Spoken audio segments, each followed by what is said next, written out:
Mesdames, Messieurs, bonsoir. À la une de l'actualité ce soir, la journée internationale de la famille célébrée à travers le monde entier. Aujourd'hui, le Gabon n'a pas été en marge des manifestations. Une particularité dans la troisième et nouvelle commune de la capitale gabonaise, Akanda. Cette journée a été célébrée conjointement avec le prolongement de la journée mondiale de la lutte contre le paludisme. Nous le verrons. Décédé lors d'un accident de circulation la semaine dernière, le couple du pasteur Eya de l'église de Béthanie du Gabon a reçu un dernier hommage des fidèles de cette congrégation religieuse. Les détails dans un instant. La journée internationale de la famille a été célébrée au Gabon dans la commune d'Akanda, une manifestation festive qui a permis à certaines ONG de lutter contre certains fléaux comme le paludisme, de présenter et expliquer quelques symptômes et comment lutter contre cette calamité. Marcel Tsonga, Justin Bitégué étaient sur place en présence des autorités akandaises. Les familles comptent pour la réalisation des objectifs du millénaire pour le développement. Année internationale de la famille plus 20. C'est sous ce thème que l'Observatoire international de l'intégrité de la dignité de la famille a témoigné de sa présence pour son combat.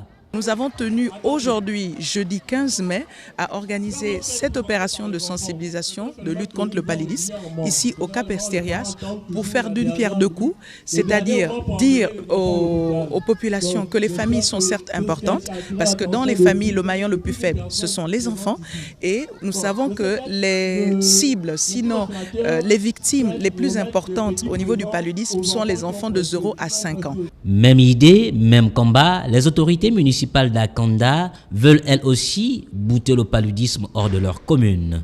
Selon les chiffres officiels du ministère de la Santé, seulement 15% des cas de paludisme sont traités dans les unités de soins. Les 85% restants sont traités par les thérapeutes et les agents de santé communautaires. Et d'après le rapport de suivi des objectifs du millénaire pour le développement du Gabon, les enfants de moins de 5 ans sont les plus touchés avec un taux d'hospitalisation de 68,9%. Pour le maire, il est urgent de renforcer et d'intensifier les moyens permettant de lutter contre ce fléau dans son arrondissement en procédant à la finition des travaux du centre de santé du Cap Esterias démarré depuis 2009. Derrière la décharge de Mindoubé se cache l'activité de vente de bouteilles, une activité qui permet à ces exploitants de se prendre en charge. L'activité savon lavé à l'eau et à l'eau de javel, ces bouteilles servent à plusieurs commerçants pour la vente des produits faits maison. Mais les risques de maladie restent grands. Kenny Ongori, Rufu Itoga pour le reportage. Ce sont les bouteilles qui servent à la consommation des jus faits maison de certaines commerçantes après leur recyclage de la décharge principale de Mindoubé à Libreville. Les femmes vivent de ça. C'est vraiment compliqué. Elles doivent ramasser ça. Clarisse, vendeuse de bouteilles, nous explique la formule d'exploitation du matériel recyclé. On s'entend aussi même avec les ménagères, par exemple le Sénat, l'Assemblée nationale, où il y a plus de petites bouteilles d'Anza. On lave avec de l'eau, le bleu. Et quand on voit que c'est trop sale, tu peux mettre le javel pour protéger aussi tes ongles, pour que ça ne se gaspille pas comme pour les mamans là. Je connais 2 à 3 de mes clientes qui le font. Je l'ai déjà trouvé en train de laver. Laver avec du savon et par des moments très rares avec de l'eau de javel, ces bouteilles de la décharge de Mindoubé servent plusieurs commerçantes de la capitale et même du pays pour la revente de leurs précieux liquides sans en exclure les risques de maladie qui se cachent derrière l'utilisation de celles-ci.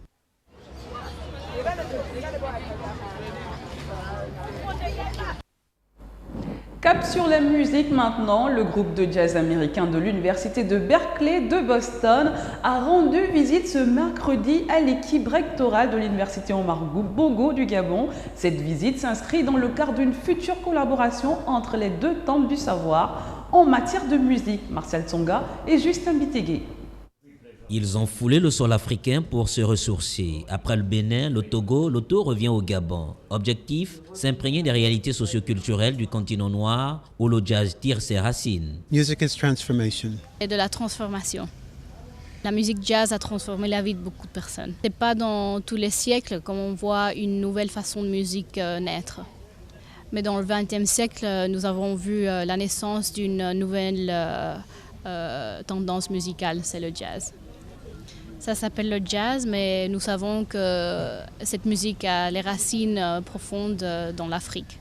Nous sommes ici pour retourner à la source de cette musique. L'équipe rectorale de l'Université Omar Bongo est honorée de recevoir ces prestigieux étudiants du groupe de musique de jazz de l'Université de Berkeley. Cette tournée a une signification importante.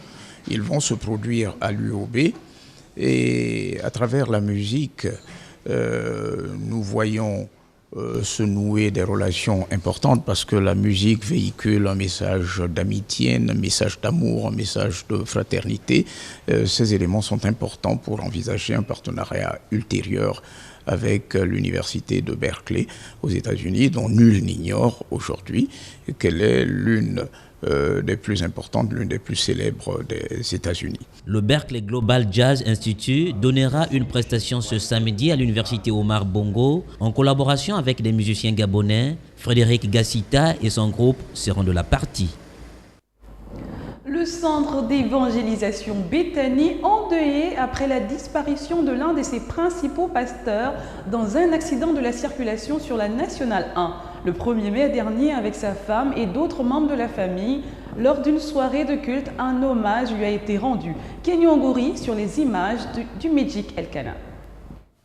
Le 1er mai dernier, un accident est survenu sur la Nationale 1, faisant état de plusieurs morts, parmi lesquels le pasteur Ea du centre d'évangélisation Bethany. Sa femme et d'autres membres de la famille y sont passés. Le véhicule de ce dernier rentra en collision avec un camion-citerne, ne laissant aucune chance aux serviteurs de Dieu. Bilan, 5 morts. Ce soir, ils ont tenu en tant que frères d'église à lui témoigner leur affection.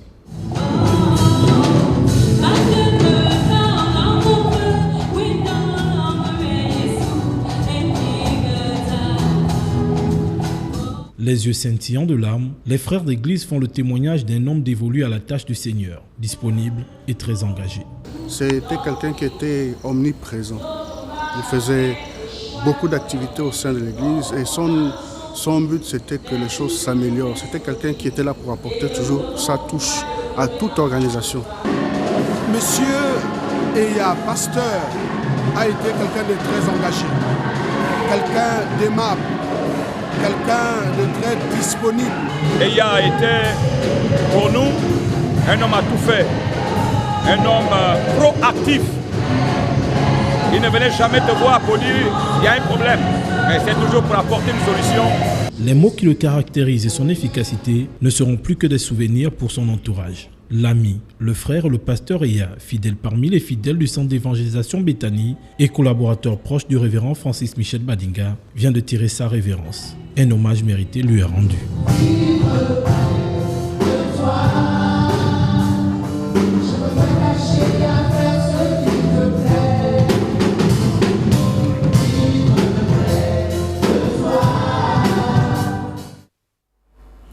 Nous reformons ce journal avec du football en pause. Après la 23e journée, le 3 mai dernier, le National Foot a repris ses droits ce 15 mai.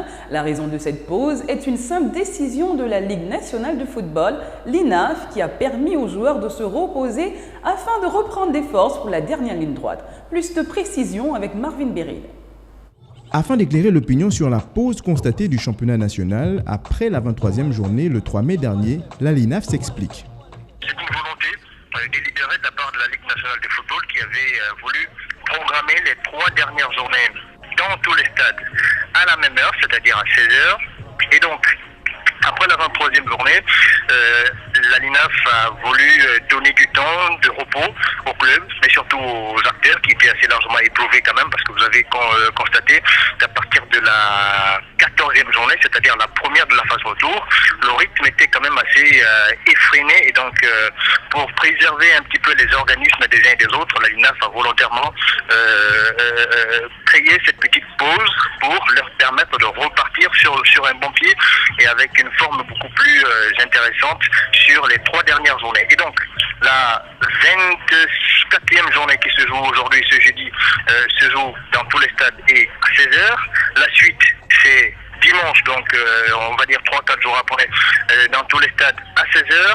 Et là, il y aura une semaine de repos pour attaquer l'autre dimanche, donc le 25, la dernière journée, donc la 26e, à 16h et dans tous les stades du pays. Donc c'est juste une volonté de la Ligue nationale de football et rien d'autre à chercher derrière cette petite pause qui s'est installée entre la 23e et la 24e journée.